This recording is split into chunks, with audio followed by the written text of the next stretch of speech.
Gareth Thomas.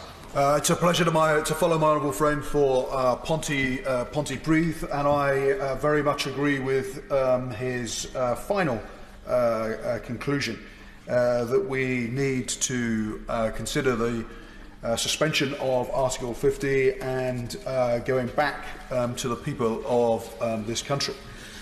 As others have said, the deal before the House is a bad deal for Britain, and the Prime Minister knows that as much as the rest of us do. Our own government's analysis shows that there is no Brexit scenario in which we will be better off as a country. And what we on this side of the House know is that it will be the poorest of our country who will be most at risk of losing out further. Crashing out without a deal is clearly the worst option before us. The prospect of food price hikes due to tariffs kicking in, supply of key goods being disrupted and huge transport delays is profoundly worrying.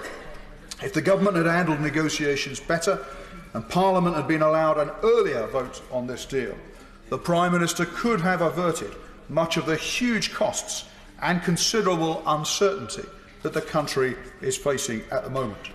Companies are already transferring assets and jobs, notably services businesses, particularly those in financial services, but car manufacturing industries of huge importance to the Midlands and the North, such as Land Rover and Vauxhall, have delayed investment, have cut jobs and shifted as part of their operations overseas already. And that is with us still in the European Union. And what many of us know as well from discussions with those running our public services in our constituencies is that the shortages of staff in many of our public services have been exacerbated as EU nationals start to believe that they are not welcome here in Britain anymore. Now, the government would have us believe, Mr. Speaker, that it is a choice of their deal or no deal. But as others have said in this debate already today, that is simply not the case. They could take off the table the prospect of no deal. And as I believe this deal will be defeated, I hope the Prime Minister, when she comes back to the House, will move very quickly to rule out the possibility of no deal. Amongst the many problems with the Prime Minister's deal is that we are being asked to commit huge sums of money, £39 billion and upwards. We will be a rule taker. We will have no say on rules that will continue to have a profound impact on businesses and jobs here in the UK. And crucially, none of the detail about our future relationship with our closest trading allies has been locked down. The fact that we have not even begun to negotiate seriously the future trade deal between the UK and the European Union is deeply worrying. For 7 years, from 2003 to 2010, as a minister, I worked on trade negotiations, attending numerous meetings of EU trade ministers, many visits to the World Trade Organization headquarters in Geneva, many meetings with ministerial colleagues from across the world, and many conversations with businesses here in the UK, trade experts and NGOs. Trade deals are immensely complex. Negotiations take years. Each trade deal strand has implications for other trade deals. And this House should not underestimate just how lengthy and how complex the negotiations with the European Union would be before there is any signing ceremony on a UK-EU trade deal. Turning what is currently a non-binding wish list of a political declaration into a legally binding trade treaty between the EU and the UK will certainly take longer than the currently claimed 21 months to agree. Now, trade experts, it's true, disagree on how long, but Professor Alan Winters of the Independent Trade Policy Observatory thinks a further 2 or 3 years at a minimum will be inevitable. Uncertainty will become the new normal for export and import businesses here in the UK. Now, the issues at the heart of that future trade deal between the EU and the UK are not only of themselves complex, but the process of reaching an agreement between us will have changed too. This exit agreement that has to be approved only by qualified majority vote But the trade deal would require the agreement of every EU state, each of them with their own very specific interests. The French have already made clear they will have demands over fishing. Spain has made it obvious that they will have Gibraltar once again firmly in their sights.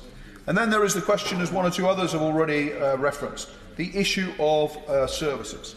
To take just one critical example for our country's future, whilst reform is still needed, the financial services industry, particularly in London, brings huge financial benefit to our country and particularly to my constituents and others in London, with thousands of jobs generated. Yet there is little commitment in the political declaration to try to provide each other, the EU and ourselves, with significant market access for financial services. That is deeply worrying. Because of the most favoured nation protocol, quite apart from any other considerations, it is difficult to see why the UK would be offered better treatment in a future trade deal with the EU than its existing partners, as the EU would be required to extend the same better offer without anything in return to its existing trade partners. The claim that there are huge new trade deals just around the corner with Brexit to offset the economic damage that now most sides of the debate, at least privately, accept will be the consequence of leaving the EU is a very dangerous myth. No country is going to want to negotiate a trade deal with the UK until we have settled our future relationship with the EU. Indeed, 90 countries already have deals with the European Union which give them a backdoor route into the UK market. Worse, the European Union will be in a very strong position for future negotiations with us on trade because the backstop will protect its £95 billion surplus in goods with us while doing little to help us in our efforts to get a good deal on services, where we have the surplus. That backstop potentially kicks in years from now, unless we can agree terms. Once upon a time, too, Mr. Speaker, a trade deal with the US was being touted as easy to agree, with the benefits said to be more generous than anything the EU could or did offer. The US, in my experience, are even more ferocious in fighting for their own trade interests than the French.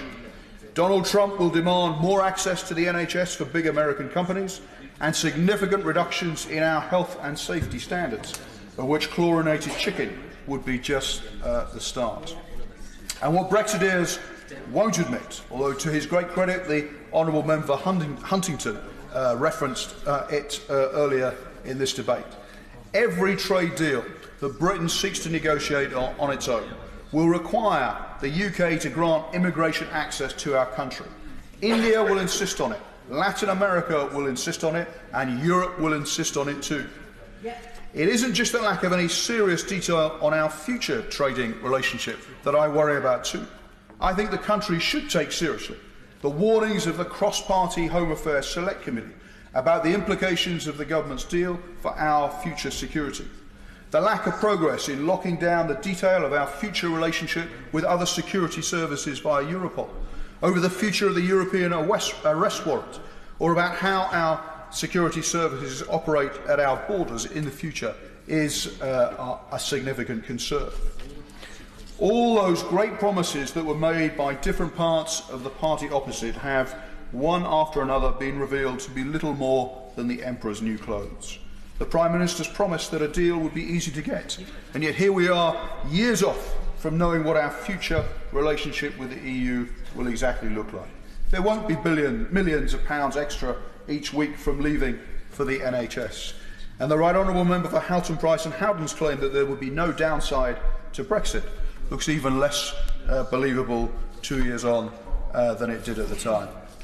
Given that the facts have changed, given how divided this House and the country is, and how much more we know now, I remain firmly of the view that we will have to go back to the people. That is not an abuse of democracy to have a further referendum. It would be elitist to think that we simply know best in this House. The divisions in our country are not a reason not to go back to the people. Indeed, if anything, they are a major reason why we should. Every serious alternative scenario to the Prime Minister's deal will take time to achieve, and to allow those discussions to take place and to allow serious parliamentary discussion, the Prime Minister, in my view, should bring forward urgent legislation to extend Article 50 for at least 12 months. Every careful, independent analysis, Mr. Speaker, of the benefits and risks of Brexit overwhelmingly reveals that our country will be weaker. Weaker with the Prime Minister's deal, certainly weaker without any deal. And I will not vote to make our country weaker. Thank you. Liz McInnes.